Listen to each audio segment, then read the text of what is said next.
Sir এই ভিডিওটা একবার দেখুন। আমার ভিডিও মানে কিসের ভিডিও দেখি?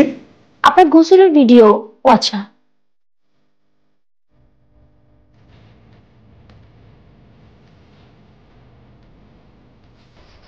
তুই এগুলো কখন করেছিস আর এগুলো কেন করেছিস? মানে তো অনেক আছে। আর তাছাড়া আপনি তো খুব ভালো করেই জানেন যে আমার আপনাকে কত ভালো লাগে। আপনি তো আমাকে পাত্তাই দেন না, শুধুমাত্র আমি কাজল নিয়ে বলে।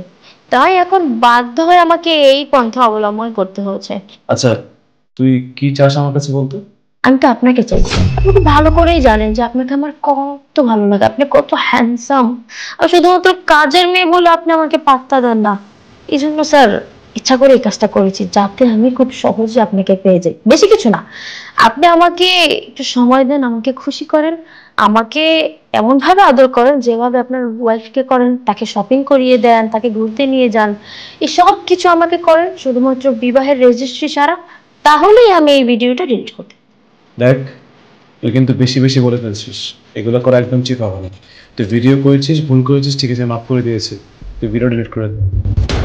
স্যার একবার ভেবে দেখেন, মেয়ে মানুষের অনেক কিছু ভাইরাল হয় ঠিক আছে, কিন্তু আপনি একজন স্বনামধন্য ব্যক্তি, এই সোসাইটিতে আপনার একটা মান সম্মান আছে। আর তাছাড়া আপনার ওয়াইফ, সে কিন্তু বাসায় নেই। এখন তাকে যদি আমি ভিডিওটা দেখাই যে আমি নিজে দাঁড়িয়ে থেকে ভিডিওটা করেছি, তখন কিন্তু আপনার সংসারটা ভেঙে যাবে। সো আপনি ভেবে দেখেন আপনি কি করবেন। আমার কথা রাজি হবেন নাকি আমি এই ভিডিওটা সবাইকে দেখাবো? আরে, আমি তো এতক্ষণ তোকে বাজিয়ে দেখছিলাম। তুই সেখানে কোনো কিছু করলে তুই আবার ম্যাডামকে বলে দিবি কিনা, বা তোকে নিয়ে আমি শপিংয়ে গেলে তুই আবার এসে ম্যাডামকে সব কিছু বলে দিবি কিনা, সে ভয়েছিলাম। এখন সে হয়েছি না, তুই ম্যাডামকে কিছু বলে দিবি না। তুই আসলে আমাকে পছন্দ করিস, তাই না? তুই এক কাজ করে কাপড়টা তুই পাল্টে নে, তারপর ভালো একটা কাপড় পর। আমি এর মধ্যে ড্রেসটা চেঞ্জ করি। অবশ্য আমার ড্রেস চেঞ্জ করা লাগবে না, আমি তো মাত্র সামান নিয়ে বেরোলাম। তুই ড্রেস চেঞ্জ করে নি, তোকে নিয়ে মার্কেটে যাবো, তোর যা যা পছন্দ আজকে সবকিছু কিনে দেবো। আর বাকিটা মার্কেট থেকে এসে। তো ভাবি তো বাসায় নেই, এই সুযোগটা আমরা কাজে লাগিয়ে দেবো। স্যার আপনি সত্যি বলতেছেন? আপনি আমার পছন্দ করেন?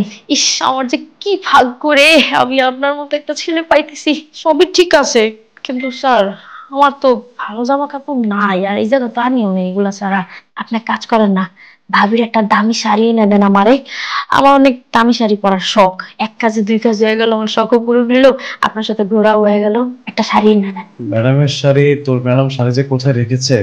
আচ্ছা ঠিক আছে, তুই দাঁড়া, আমি দেখছি। ইস, বদলা তো মেঘনা চাইতে মিষ্টি। এই যে তোর ভাবির এই শাড়িটা পেয়েছে। এই শাড়িটা পরলে তোকে যা সুন্দর লাগবে, তুই এক কাজ কর, এই শাড়িটা করে। ঠিক আছে, তুই চেঞ্জ করে নে, আমি আছি। হ্যাঁ, এই শাড়িটা আমার অনেক পছন্দের, আপনার অনেক অনেক ধন্যবাদ। আমি এক্ষুনি চেঞ্জ করে আসছি।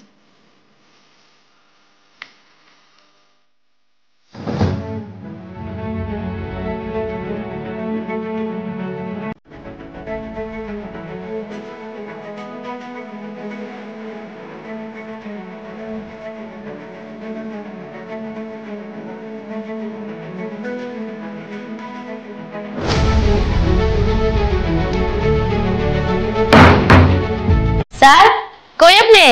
এই দেখেন আমার রেডিও হয়ে গেছে। কি রে বন্যা, ড্রেস চেঞ্জ করেছিস? তোকে যা সুন্দর লাগছে, বাহ চমৎকার। আচ্ছা, আমরা তো ঘুরতে যাবই, তার আগে তুই এক কাজ কর, তুই এই ভিডিওটা দেখতো, চিনিস কিনা?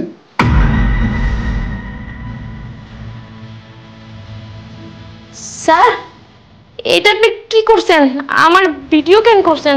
আপনার সাথে তো আমার এরকম কোনো কথা ছিল না। দেন মোবাইলটা দেন। একদম ধরা যাবে না, এরকম কথা ছিল না, কিন্তু এরকমটাই হয়েছে। কি করবো বল, আমাকে পথটা তুই দেখিয়ে দিয়েছিস। একটা কথাই আছে না, কানাকে কখনো হাইকোর্ট চেনাতে নেই। একবার কানাকে হাইকোর্ট চেনালে কানা কিন্তু হাইকোর্টে মালিকানা মামলা করতে চায়। তুই সেই ভুলটাই করেছিস। তুই কি ভেবেছিস? তুই ভেবেছিস আমাকে ব্ল্যাকমেল করে আমার সংসার নষ্ট করবি, আমার টাকা পয়সা আত্মসাৎ করবি, তারপর আমাকে নিঃস্ব করে ছেড়ে দিবি। কিন্তু তোর মনের আশাটা পূরণ হয়নি রে। আমার আফসোস যে তুই এত সুন্দর একটা প্ল্যান করলি, তো বুদ্ধি খাটিয়ে প্ল্যান করলি, বাট তুই সাকসেস হতে পারবি না। স্যার আমি তো আপনার লাগে মজা করতেছিলাম। আপনি তো জানেনই আমি আপনাদের কত পছন্দ করি। শুধুমাত্র আপনারে পাওয়ার জন্য আমি এই কাজটা করছি। যেখানে আজকে ম্যাডাম বাসায় নাই, তাই ভাবলাম যে আপনার সাথে একটু প্র্যাঙ্ক করি। এই জন্য এটা করছি স্যার। বিশ্বাস করেন এই ভিডিও আমি কোথাও ছাড়তাম না। আপনি দয়া করে স্যার ভিডিওটা ডিলিট করে দেন। আরে তুই আমাকে রীতিমতো ব্ল্যাকমেল করছিলি। তুই কি বলছিলি অনলাইন জগতে আমার ভিডিওতে ফাঁস করে দিবি? এত সোজা? তুই কি ফাঁস করবি ভিডিও? এখন তোর এই ভিডিওটা আমি ফাঁস করব, আর তখন এটা আমি বুস্ট করে টাকা দিয়ে তারপর সবাইকে দেখার সুযোগ করে দিব। তখন বুঝতে পারবি মান সম্মানের জ্বালা কত ভয়ঙ্কর হতে পারে। স্টুপিডের বাচ্চা, তোরে বাসায় কাজ করতে রাখছি, তুই যখন যা চাচ্ছিস সবকিছু দিচ্ছি, তুই ভালো আছিস আমাদের সাথে, তুই কাজটা কেন করবি? হ্যাঁ, আমি তোর মালিক মানুষ, আমার দ্বারা তোর রিজিক চলে। একটা বার চিন্তা করেছিস? সেই চিন্তা করিসনি। তুই চিন্তা করেছিস কি করে আমাকে নিঃস্ব করে দেওয়া যায়, আমার সবকিছু লুটপাট করে নিয়ে সংসার ভেঙে দিবি। এত সোজা না। তুই যেমন চালাক না, তোর থেকে দ্বিগুণ চালাক আমি। এই জন্যই তুই চাকরানি আর আমি মালিক। দাঁড়া, তোর এখন এমন ব্যবস্থা করব, তখন তুই বুঝতে পারবি জেলের ভাত খেতে কত মজা। স্যার স্যার আমার ভুল হয়ে গেছে।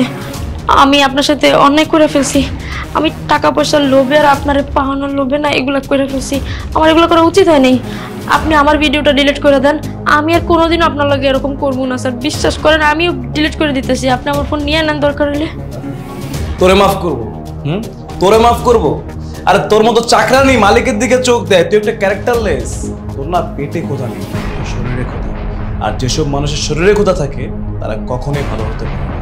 পুলিশ ফোন দিচ্ছি, চুপচাপ এখানে দাঁড়িয়ে থাক। এক পা নড়ার চেষ্টা করবি, তোকে এখানে অজ্ঞান করে ফেলবো মারতে মারতে। তারপর তোকে পুলিশের হাতে তুলে দিবি। চুপচাপ দাঁড়িয়ে থাক, একদম নড়বি না। না না স্যার, এমনটা কইরেন না। আমি মায়া মানুষ স্যার, আমার একটা মান সম্মান আছে। আপনি নাহলে পোলা মানুষ। আপনি স্যার ভিডিওটা ডিলিট করে দেন আর পুলিশ টুলিশ ফোন দিয়েন না স্যার দয়া করে। আমি দরকার আপনাকে বাড়ি থেকে বাইরে যাবো, আর কোনোদিন আপনাকে সামনে আসবো না। তারপরও স্যার আপনি পুলিশের ফোন দিয়েন না স্যার। স্যার এমন করেন না স্যার। স্যার মাফ করে দেন স্যার। Police station